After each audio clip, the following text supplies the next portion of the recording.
Why do they hate tobacco? And it's not because it causes cancer. They don't care about your health. They closed the gyms during COVID. Anyone who closed a gym during a pandemic that killed people who were fat clearly doesn't care about your health at all. They hate nicotine. They love THC. They're promoting weed to your children, but they're not letting you use tobacco or even non-tobacco nicotine delivery devices, which don't cause cancer. Why do they hate nicotine? Because nicotine frees your mind, and THC makes you compliant and passive. That's why they hate it. It's a real threat to them. Hey everybody, Maz Jobrani here. Tucker Carlson has lost his mind. I mean, he wasn't really sane before, but he's really lost his mind. He's defending tobacco, and he's saying that the government doesn't care about your health because they're promoting weed, but they don't want you to smoke tobacco. Who defends tobacco? What decade are you in? Who even uses tobacco defense as an example to say the government doesn't care about your health? Is the tobacco industry now paying for his commentaries? I'm confused.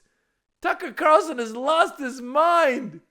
He's defending tobacco. And why are you going against weed? Weed is good. Finally, we legalized weed after all these years of having tobacco be legal and alcohol be legal. Finally, weed is legal. He's trying to criticize the government because he's saying that the government is doing an overreach. There's a deep state. They're after you. They're coming to get you. It's all conspiracy crap. And he's throwing in there, well, if they really cared for you, why are they encouraging kids to smoke weed? I don't know if they're encouraging kids to smoke weed, but weed is finally legal. Tobacco has been proven to kill. Who is he going to defend next? The weapons manufacturers? Who's paying you, Tucker? But it got weirder. No. Oh, if only the government would tell my kids they're fat. You can't even get the planes to take off on time. Oh, you're obsessed with gas stoves. No, you're obsessed with gas stoves, buddy. It's another battle in the culture wars. Oh, not the culture wars. They're worried about a culture war. Culture wars. Stop with the culture wars. Incandescent light bulbs. They're also on the way out. He's lost his mind. What was that? That was all from one episode. Somebody did an edit, but it was all from one episode. His laugh is like almost villainous, like Batman villainous, but goofy. And then he's getting into this whole culture wars thing. Again, he's talking about how the government is overreaching.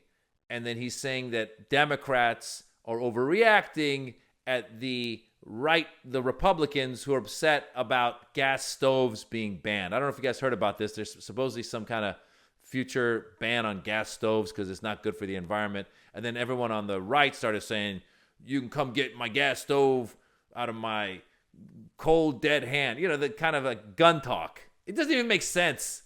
And it is a culture war. The right takes issues like that and tries to turn it into an individualistic right situation, meaning they're coming after your stoves, they're coming after your guns, they're coming after you, and it's the deep state who's coming after you.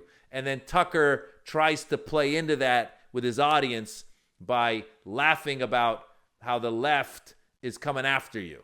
No one's coming after you. Well, it's a long story, but here are the highlights, and they tell you a lot. Richard Nixon believed that elements in the federal bureaucracy were working to undermine the American system of government and had been doing that for a long time. He often said that. He was absolutely right. Yes, Tucker Carlson is now defending Richard Nixon because he says Richard Nixon knew there was a deep state that was trying to undermine the American government. Meanwhile, it was the right who attacked the Capitol on January 6th and tried to overthrow a democratically elected president and tried to overthrow the American form of government, which is a democracy. So, Tucker, are you deflecting? What are you doing? You're defending Richard Nixon because you're probably going to be defending Donald Trump some more. You're going to be defending all of the autocratic tendencies of the right and what they're trying to do by just installing their own government and installing their own system because they don't feel that they lost. They don't feel that people want progress. They don't feel that people want diversity. They don't feel that people want a future that is more inclusive of minorities. They don't feel that's the case. So Tucker goes out and defends Richard Nixon. Who defends Richard Nixon after he defended tobacco? What's wrong with this guy? Tucker Carlson, go see a therapist. I'm Maz Jobrani, and I hope you're not watching Tucker Carlson. I had to, and now I'm going to go and cry. Bye.